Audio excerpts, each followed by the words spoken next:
Σήμερα έχουμε τη χαρά να φιλοξενήσουμε μία από τις εμβληματικές μορφές του χώρου του Enduro και όχι μόνο, το Δημήτρη Χελιώτη.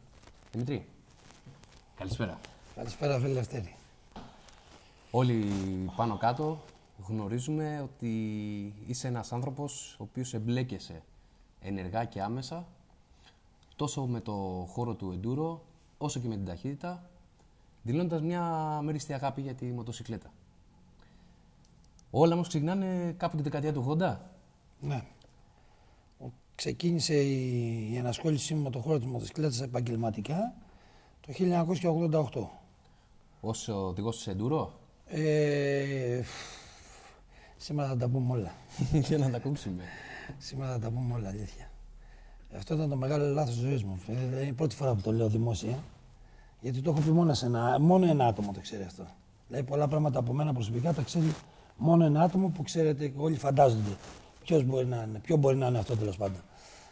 Το μεγάλο λάθος ζωής μου είναι ότι το πάθος μου για τη μοτοσυκλέτα, η αγάπη μου και το πάθος μου ιδιαίτερα για τους αγώνες, γιατί παρόλο ότι ήμουν μοτοσυκλετιστής, μου άρεσαν πάρα πολλοί αγώνες. Με οδήγησε, τώρα τι να πω, σε ένα λάθος ότι έκανα το όνειρό μου πραγματικότητα, μπερδεύοντας όμως μέσα σε αυτό τη δουλειά μου, το επαγγελματικό.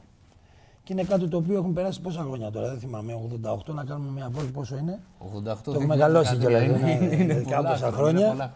Ναι, που κάθε μέρα μέσα μου υπάρχει αυτή η κόντρα, δηλαδή υπάρχει κόντρα του μοτοσυκλετιστή αγωνιζόμενου με τον επαγγελματία, ότι πρέπει να έχουμε κάπως, να είμαστε κάπως, να μιλάμε κάπως, τέλος πάντων να είμαστε μέσα σε ένα χώρο, σε ένα κύκλωμα που λίγο πολύ το γνώρισες πλέον.